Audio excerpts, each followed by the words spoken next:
When you pray, you're predicting your future.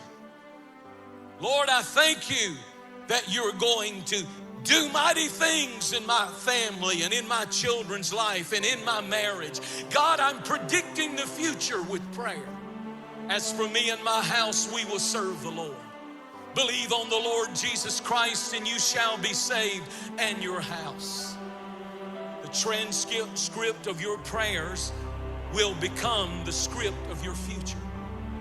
What is amazing in the story that I read from Joshua chapter 6 is 2.5 million people walked out of Egyptian bondage into the desert.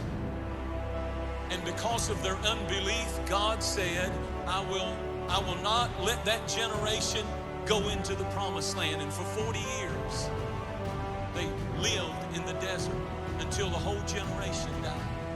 Only 2 survived that original group, Joshua and Caleb. Everyone else passed away, and this is why this is important. What that means is every person who was now 40 years old was born in the desert. They had never seen a city. They had never seen a brick. They had never seen a wall. Their style of living was the Bedouin lifestyle, which they live out in tents with sheep and goat, and they travel from desert place to desert place. You can go there to this day, and when we go to Israel, we go and show that. You can arrange spending the night there if you want to. You're free to do that if you want to. I don't plan on ever doing that, but it's amazing that you can see that. Can you imagine 40 years of age, a whole generation, and they had never seen a city? And then the first city that they come to is the walls of Jericho, so high, 60 feet high, up to 40 feet wide. Chariots could race, and they would race chariots on the top around the walls of Jericho.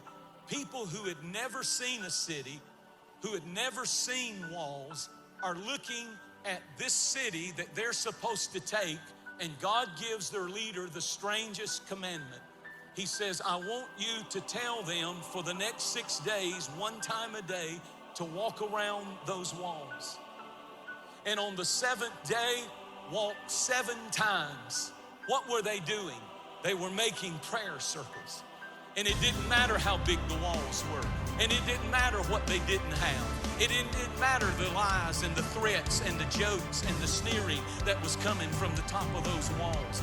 They were nobody compared to the walls that were standing there defying them. But many of you are facing walls of resistance. Many of you know that your destiny is there on the other side of that wall. And any engineer would tell you you need a battering ram, and it'll take a miracle to knock the door down, and maybe then you can take the city. But God said, no, I have a supernatural plan. And if you will surround the situation that I promised you with, that I promised to you, if you will surround it with prayer, then I will cause the walls, I don't know if you saw it, the walls will fall flat. And after the 7th time of making a circle around their purpose and their destiny, God saw it, and God said, what you circle, I circle. And what you focus on and you take serious and you pray bold about, I pray bold about. And as they marched around that city 7 times, at the end, the trumpet blast, and the people lifted their voice and shouted with a great shout, and the walls fell flat. I want today to boldly proclaim that it's time for the church, and it's time for moms and dads and grandmothers and grandfathers and parents to begin to draw a circle in your home and in your family, and put your children in that circle of prayer, and put your marriage in that circle of prayer, because there's some things that are not going to come down until somebody begins to pray bold prayers and becomes persistent and begins to draw spiritually a prayer circle and says, I will not leave this spot. I'll be back tomorrow and the next day and the next day until my son gets off drugs, my daughter gets away from that thing that she's I will not. And I'm telling you, hell's afraid of the sermon I'm preaching right now. Because when a husband and a wife, when a mom and a dad draw circles and put your family in it, put your family in it, God can level the walls of resistance that they may have up. When you begin to pray those kinds of targeted prayers, you don't quit and you don't give up. Jericho was the lowest place and is the lowest place on earth. It's 600 feet below sea level.